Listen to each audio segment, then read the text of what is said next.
What is going on, guys?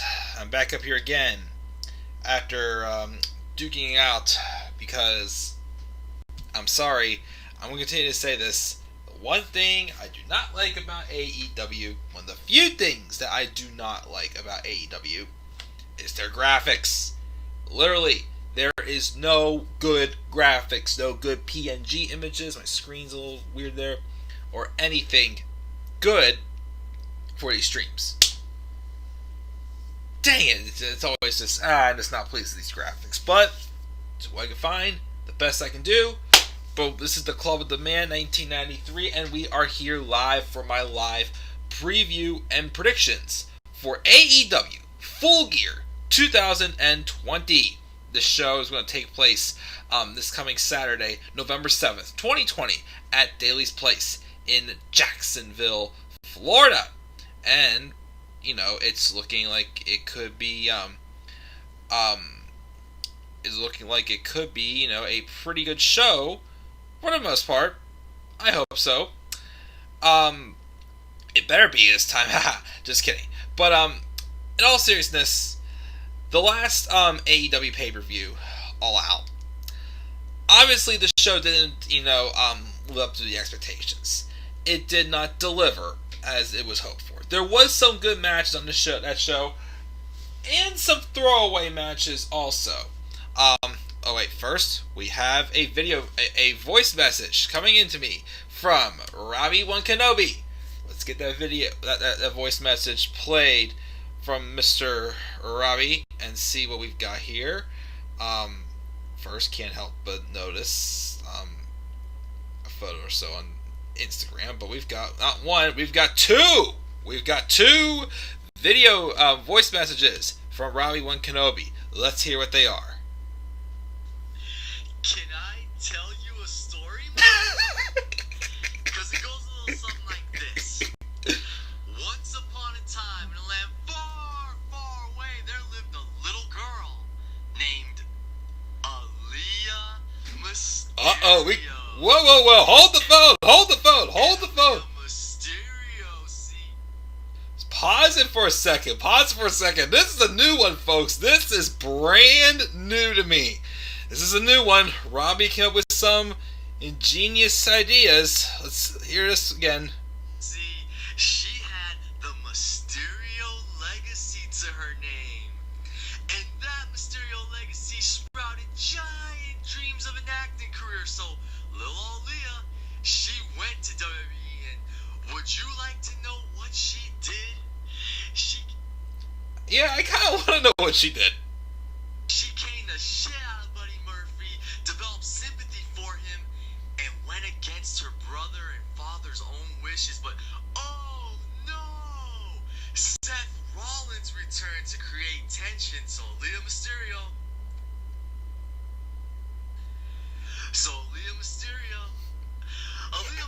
Like, screw all of you! I'm gonna love this man till the day I die! Wham, bam, thank you, ma'am! Aaliyah's tongue is down! Murphy's throat! I was expecting your tonsillocky there, but... Robbie, you never cease to disappoint, my friend. Thank you, of course, as always, for the great laughs and the great entertainment. Robbie is, of course, the king of sound style, as we used to call him. I think he deserves something on The Rock's level nickname. The most electrifying man in all... No, Robbie, you are the most electrifying man in all of the YWC. Let's put it that way. Robbie, on W this, currently, the most electrifying man of all of the YWC. Robbie Kenobi, everybody. Give him a round of applause. Of course. But thank you for that, Robbie. Thank you for that great entertainment to start off this stream. But, so as I was saying, Full Gear. So like I said, All Out obviously had some kinks to it, and it did not perform. It did not live up to the hype, and it just didn't, capitalize. And again, it exposed some weaknesses in the AEW product, unfortunately. And it happens, again. It wasn't a horrible show, but it was obviously the show that, AEW had to definitely, witness a show like that, just prove how will they bounce back? How will they move forward for, that setback they have? It's gonna happen.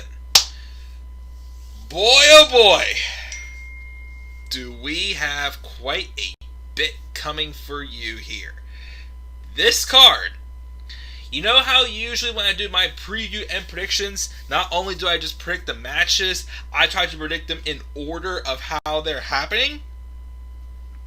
This is one of those cards that was super tricky for me to do so. I mean, obviously the main event was super obvious. The buy-in match, is obvious also. I've heard rumors that 2 of these matches are going to be considered buy-ins. I'm not sure which ones, but, sorry about that. This card is stacked. This card is absolutely stacked. I want to go through how many matches I think can be match of the year contenders on the show. Let me see here. 1, 2, 3, 4, 5 matches that I think could literally, have 5 matches I think on this card that could be, match of the year contenders. But also, they're all unique. Their gimmick is different. The whole expectations of the match, the storytelling of these matches are going to have like a different feel to it. Some can focus on wrestling, some on character. Some is just going to be just a dream match we've had for a long time. Sorry. And then one of them is going to be flat out. We're getting some CZW on this show. Just giving you a warning right now. We're getting some CZW on this episode of AEW. So, yeah, and even of course, putting together, who's going to be on the main, background was just tough enough the way it was. No pun intended. But, again, I noticed I didn't include any of the women. I'm sorry, the women's matches are not on this show. Are not going to be any. I hate to put down the women for the show. One's gonna be a buy-in match that could be pretty good. The other one, I'm not really that excited about. As I said, the AEW Women's Division, this really continues just to not really perform at its best, and not tell too many good stories. And we're just getting a random thrown-in match, I feel, with that Women's Division.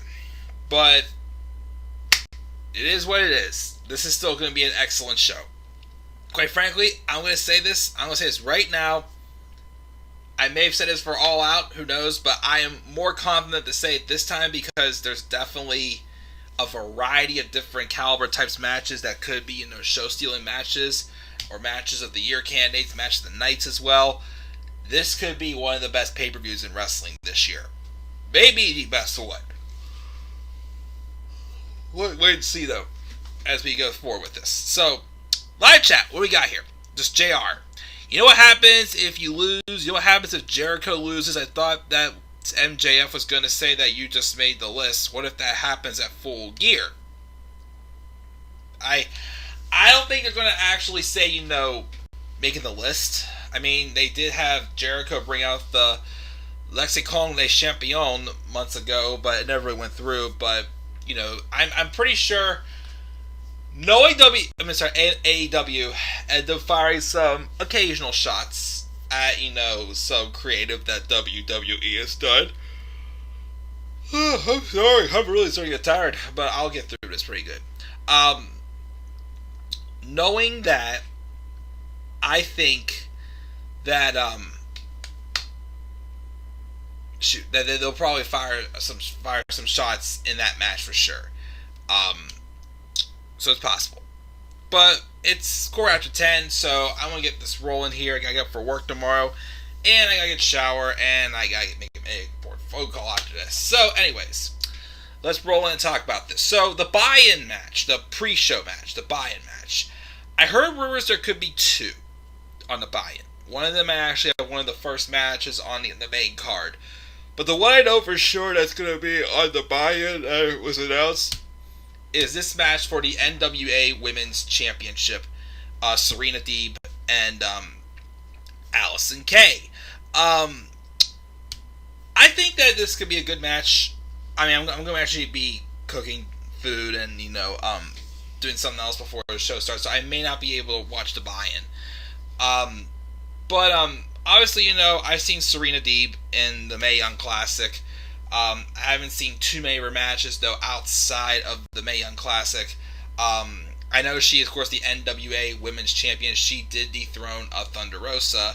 I've always been intrigued by Serena Deeb. And, of course, she, for a while, was a coach in NXT, helping the women out there. I don't know much about Allison Kay, though, so we'll have to wait and see. But, just hoping for, again, I don't really know too much. I can't really talk about this match too much, but I'm just hoping for something good to come out of this match, of course, as well. And again, I always continue to put AEW over for. I do like how, again, they do more than just talk about their own egos. This is a different, company's championship, the NWA Women's Championship. So I think that it's good that we're seeing, other wrestling promotions get involved together in some ways. And that's what I appreciate about this match. Let me see here. So I want to say Serena Deeb is going to retain. I don't see the title dropping. Again, I don't know much about Allison Kay to begin with, but so I'll give it to Serena Deeb winning the buy-in match on the buy-in. To open up the main card, again, this was tough. I actually originally had this match towards the end of the show. But then I thought with kind of how, again, a lot of these matches are just hard to predict because there's going to be some twists, there's going to be some surprises. I don't know how to predict them, but I'm starting to feel there may be a face turn coming from this whole Inner Circle storyline. So, because of what I think is going to happen, I think we're going to get this match to open up the show. This match with Matt Hardy and Sammy Guevara, the Elite Deletion match. So probably going to be at the Hardy compound, probably a cinematic type match. The Lake of Reincarnation, all that jazz. We may see some more of lawns and other things happening. Of course, Vanguard 1 was destroyed by Floyd, Chris Jericho's bat. So I can't remember what they named the newer drone he has, but we're gonna be getting broken Matt Hardy probably. Even though Matt Hardy has said, already that he's just gonna be himself. I think we're gonna get the return of broken Matt Hardy in this match. Which, by the way, I'm just saying this cracked me up, but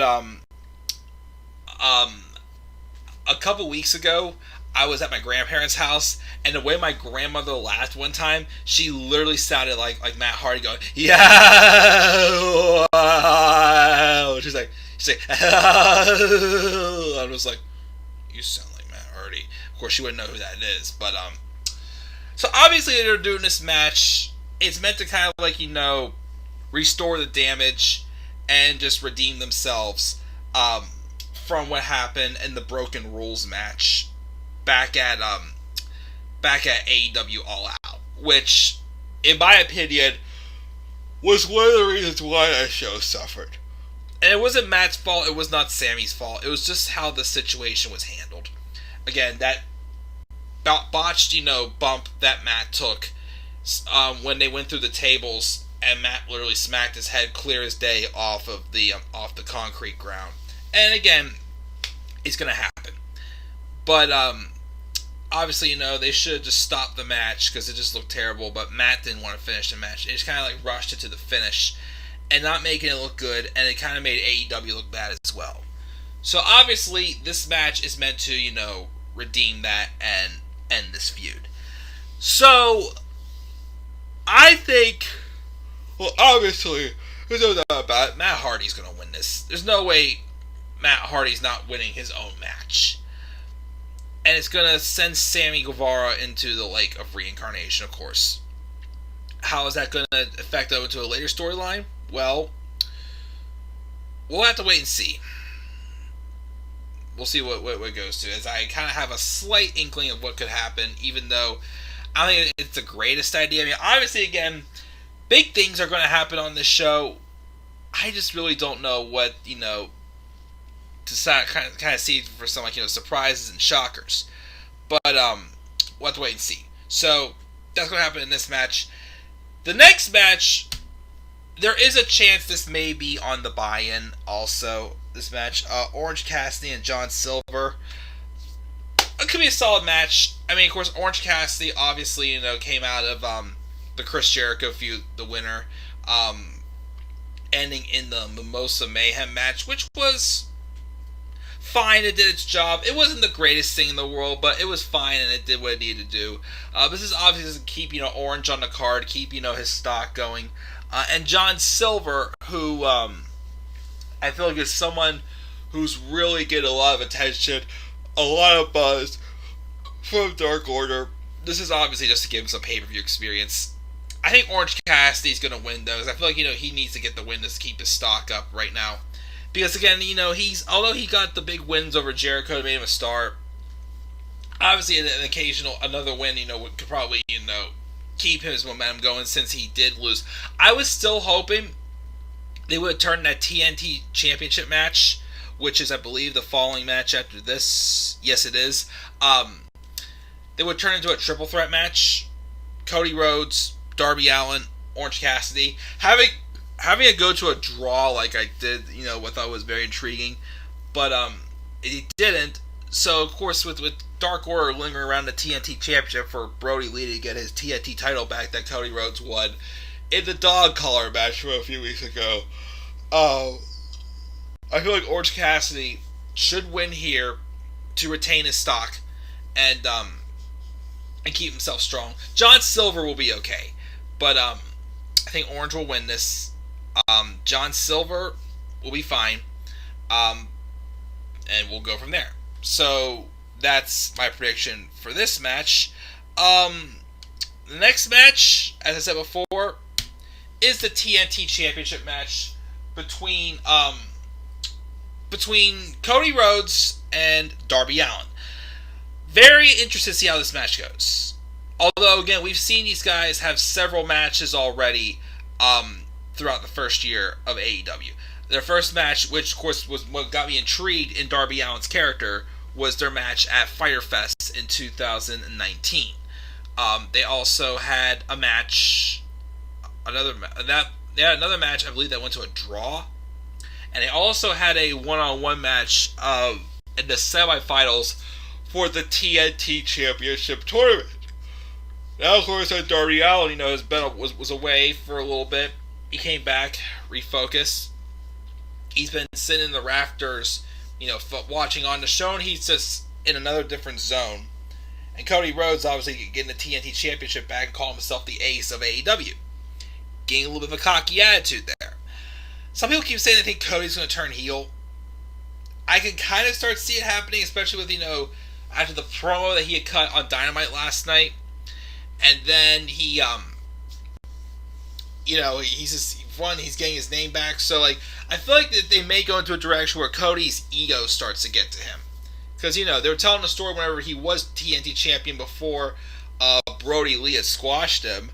And then they started telling the story. How it looks like Cody Rhodes was just getting worn out as being the workhorse champion. So, obviously, again, Cody Rhodes, coming off huge momentum, beating Brody Lee to win the TNT Championship back, to become a two-time TNT champion already. And he's going up against a man who has had several chances against him, but has either gone to a draw or come up short in Darby Allin. I really like Darby Allin. And I personally think, if there's anyone who deserves to get a run of the championship, it's definitely him. I think Darby wins it here. I think, Darby Allin, being the underdog, because if Cody wins, what's this going to do? Really, what's this going to do? I mean, I don't know, because, Team Taz teased that they're going to be at Full Gear doing something. And obviously, he has history with, Darby Allin, and he has some beef with Cody Rhodes. Could maybe Cody Rhodes join Team Taz? I don't know about that.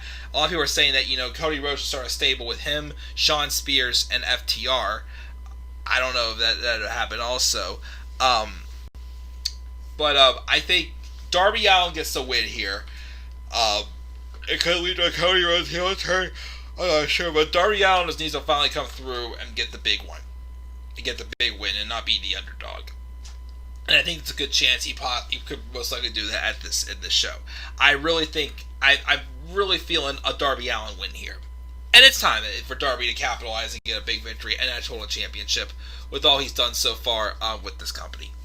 So, yep, my pick to win this match is Darby Allin. Now match number 5. Another match I'm really excited about. This match, the finals of the AEW number 1 contenders match for the eliminator tournament for the AEW World Championship. The winner, of course, will face either the winner of the main event between Jon Moxley and Eddie Kingston. And this match features former tag team partners Hangman Adam Page and the Cleaner Kenny Omega going 1-on-1. This is going to be an awesome match for sure. Obviously, the booking here is Kenny Omega starting to, take off, the handcuffs. Not be as resistant, just literally just going all out and being, the best wrestler in the world that we pretty much have always referred him to. And there's Hangman Adam Page, who a year ago, when he feuded with Chris Jericho to become the first AEW World Champion, fans obviously rejected him and didn't think he was ready yet. Well, now, a year later, with the storytelling and everything, they're ready to accept him now being World Champion. Here's the only thing I gotta say about this storyline. As I've said about a few other storylines that AEW has done, it feels like they could have done a little bit more to, tease the tension, even though I will agree it was pretty obvious this was going to come down to Page and Omega, unless they pulled some shocker there where, Omega, continued to turn heel by, helping out whoever it was, like Wardlow, or somebody else defeat Hangman Adam Page to avoid facing him for the World Championship. But the story that's going here, I think, Kenny Omega, without him obviously, embracing more of this cleaner attitude, from the gimmick being the cleaner that he had when he was in New Japan, which again I don't really know too much about since I never really watched New Japan, but obviously I expect Kenny Omega to be one of the best wrestlers out there. I still think maybe they might be doing a little bit too much with this new with the cleaner gimmick, a little too quick for Omega, like ease back a little bit, slowed up a little bit, just for the tension to tease for the turn, which I'm going to predict that it's going to happen in this match, a full-on turn for Kenny Omega, because the story going here is everything thinks Kenny's going to win, running down his accolades, he's dominating, he dominated both Sonny Kiss and Penta El Magno, whatever the heck his name is. They're calling Pentagon Jr. now. But I think we're going to do an upset here. Again, the story's going to be everybody's expecting Kenny Omega to win. What if Hangman wins? Hangman wins, and I think Kenny Omega fully turns on him. I think we're going to get that shocker right there. I think the story just writes itself, because if Kenny just wins, we're doing Moxley and Omega again, which I'm okay with, but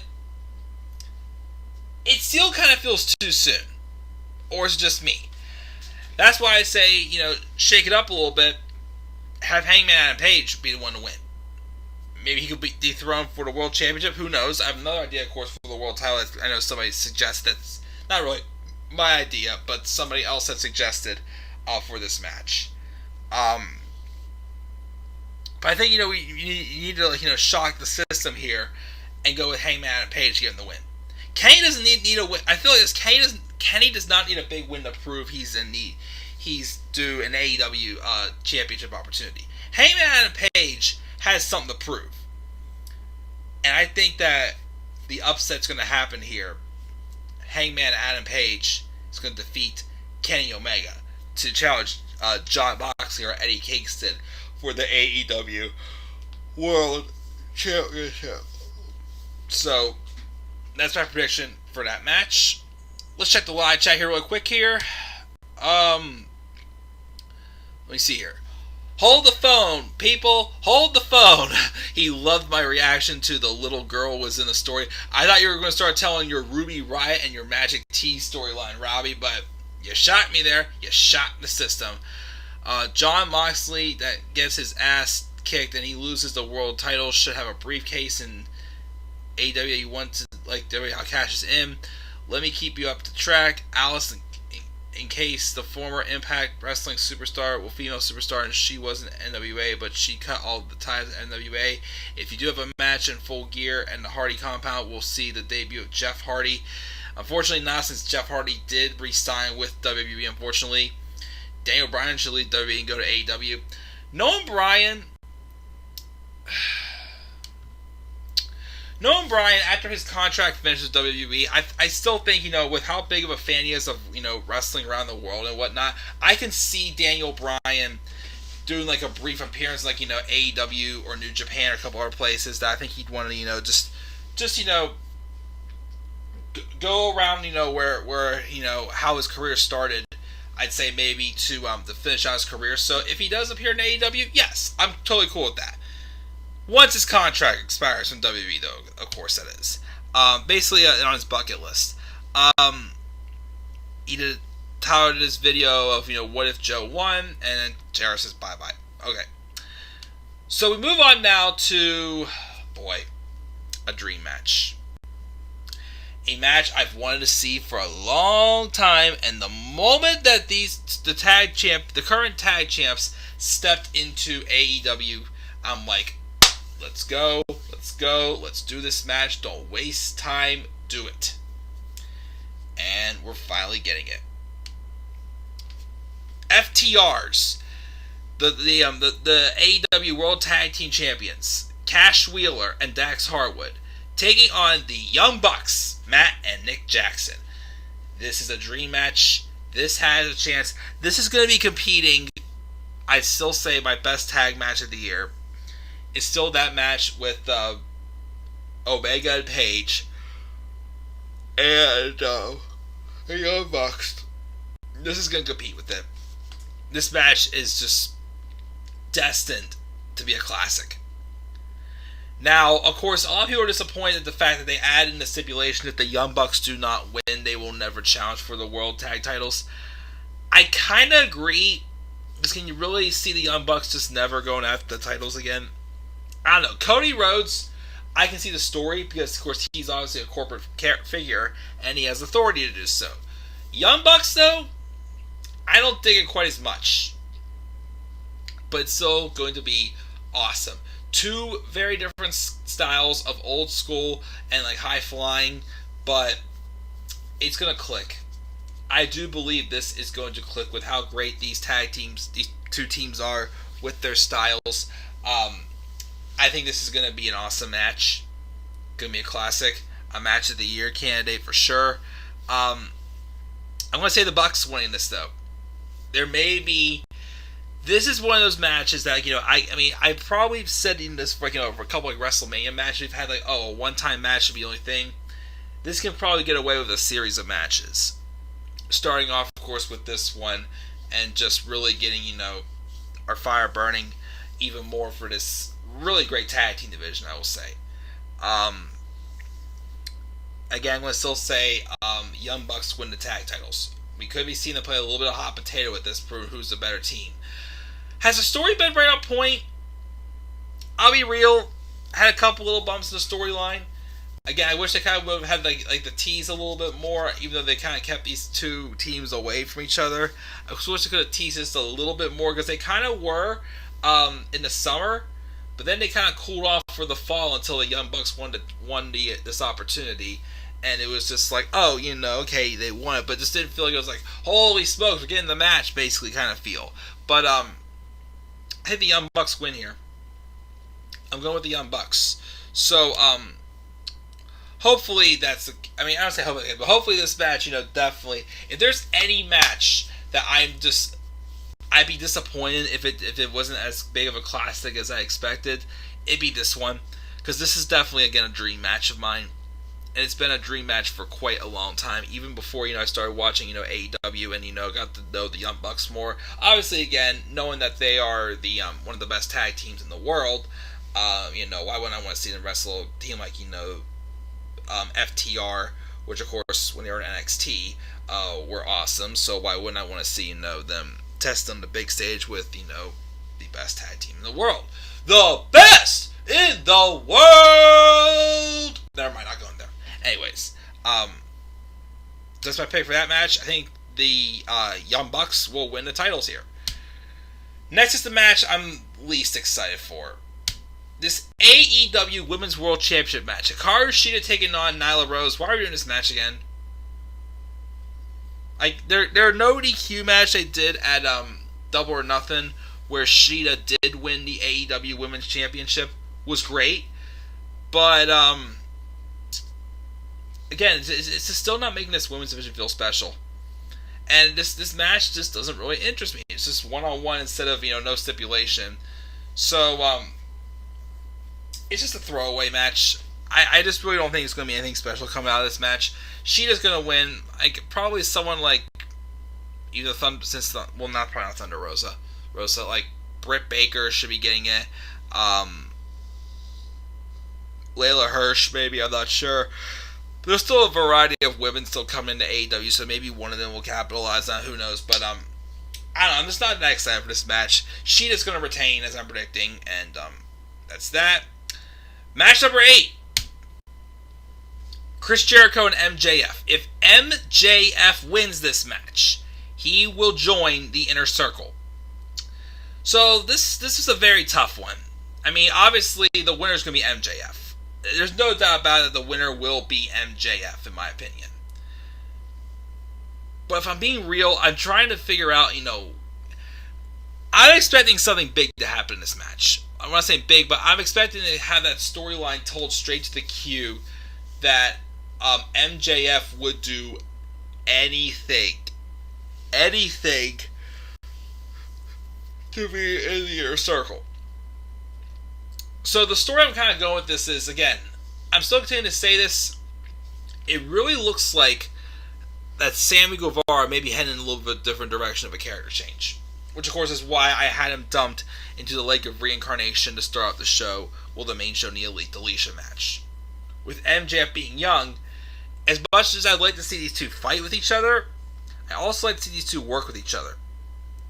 I mean, it could all come down to a test there, as I've been mentioning for a while. Well, obviously mentioned for a while. One, it's been almost a year, and Chris Jericho still has not gotten a rematch for the AEW World Championship, which I find strange. He's been as far away from as he could. MJF also has gripe for another match, which I feel like is so out of character he hasn't really done that yet. So why not, him and Jericho teaming up, manipulate the system, and raise his stock even more. So that's why I want to say that MJF wins. And even though some people think he's going to either take over the Inner Circle or, just join it for heck of it, I think MJF's going to basically kick out Sammy Guevara from the Inner Circle. And Sammy Guevara is going to be looked at as, the young underdog and whatnot, and then look at a guy who can actually get the job done. Obviously, again, think about this too. Whenever MJF first started coming around, trying to kiss out to join the Inner Circle, even though he's like, I want to join if you want me to join. The back and forth was, do you want to join the Inner Circle? Do you want me to join the Inner Circle? Going back and forth. I think, MJF's going to replace, the young lad who, obviously, shows more of a backbone than Sammy Guevara. Could be, what they do with the Inner Circle. Because, I want to actually see MJF and Chris Jericho actually work together as a tag team and manipulate the system, and they try to completely, just take over AEW in general. And it could work. I mean, someone's going to be locked out of a championship, but I think maybe Jericho goes after the TNT championship, maybe with Darby Allin. If Darby Allin does win, I don't know if you have Moxley and drew a blank here already. Not Hager. If you give MJF his rematch, he wins the World Championship, which I still think he should have. That you have Santana and Ortiz win the tag titles. I don't know what you have Jake Hager do besides just playing Posse, but could make something work out of that. But MJF is obviously winning this. But as far as what he's gonna do to basically prove that he belongs in the Inner Circle, and think he's going to do anything. I can't really predict that, and I really don't have many ideas, to be honest. And I'm starting to get tired too, so it's definitely getting to me. But MJF is winning this, and I want to say just predict that MJF wins, and he joins the Inner Circle, and he replaces Sammy Guevara, and Sammy Guevara turns babyface and is left out on his own. So we'll see. So that's that match, and then match number 9 is the I Quit match for the AEW World Championship with Jon Moxley and Eddie Kingston. A lot of people are saying this, and it's true.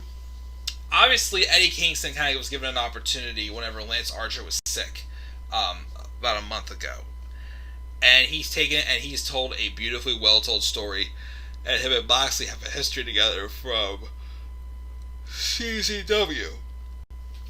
Now, the outcome of this match is very obvious. Moxley's retaining. I don't see Eddie Kingston win the title off of Moxley. It would be a shocker and would be opposed to it, but there's no way that Moxley is dropping the World Championship here. But all I can say is expect this match to be brutal, be physical. It's going to get violent. May have a few moments that makes you cringe and, not want to look. This is going to be a good competition to the Lights Out match between Moxley and Omega from last year. I'm just saying. Again, these two have had history together. They were in CZW together. Obviously, good lifetime friends. So, obviously, even though Moxley's winning this, I don't see Moxley dropping that championship to Kingston. He may be dropping that Revolution for all we know. Possibly. But he's going to make Eddie Kingston look $1 million. As these two literally beat the shit out of each other and every last breath out of the other to basically, be the one who makes the other say they quit. But again, it's not going to look like so easy. Again, it's obvious, yes, it's a very lopsided victory. We know Jon Moxley's retaining over Eddie Kingston, but it's still going to be a match that's going to make Eddie Kingston look like $1 million. And that's all I can really ask for. And with that being said, guys, again, I'm getting tired, running out of energy. That's my preview predictions for AEW Full Gear 2020. So obviously, I'll watch part of NXT tonight, finish totally tomorrow, and review for SmackDown. I will do my SmackDown review tomorrow night, and then Saturday night, unless I'm too tired, do it Sunday then, I'll do my live review of AEW Full Gear. Live chat, we see here. WWE's being lazy about Survivor Series, of course. I thought it was Jericho versus MJF. Did that match happen or no? I just got a haircut tonight. No, they're doing MJF and Jericho tonight. On the show tomorrow. On Saturday, I'm sorry. Brandy Rhodes could win the AEW Women's Championship the way her and Cody are the first two married couple to ever win the titles. Maybe, who knows? What if Jericho wins? Then what? I don't think Jericho's just going to win and not have MJF not join. I still don't see that happening. I didn't watch NXT UK this week yet, so no spoilers. Moxley has a 0 chance of losing the belt. It's pretty obvious he's not losing the belt. That's going to do it, guys. Again, this is my live previews for AEW Full Gear. Again, stat card. Show of the pay-per-view of the year contender for sure. So, I believe AEW will come through on the show this time. And again, All Out, it was a setback, but they bounced back pretty darn good. I think they're going to make up for it a lot with this show. So, what are your thoughts on this, guys? What are your thoughts on my predictions for AEW Full Gear 2020? Please leave your thoughts down in the comment section below. As always, sure to slap a like on the video, subscribe or comment on my channel, and follow me on Twitter at DemandAirBonnie3. And with that, guys, I'm checking out. I'll see you guys all later. Have a good night. I'll see you tomorrow for NXT and SmackDown. Peace out, everybody.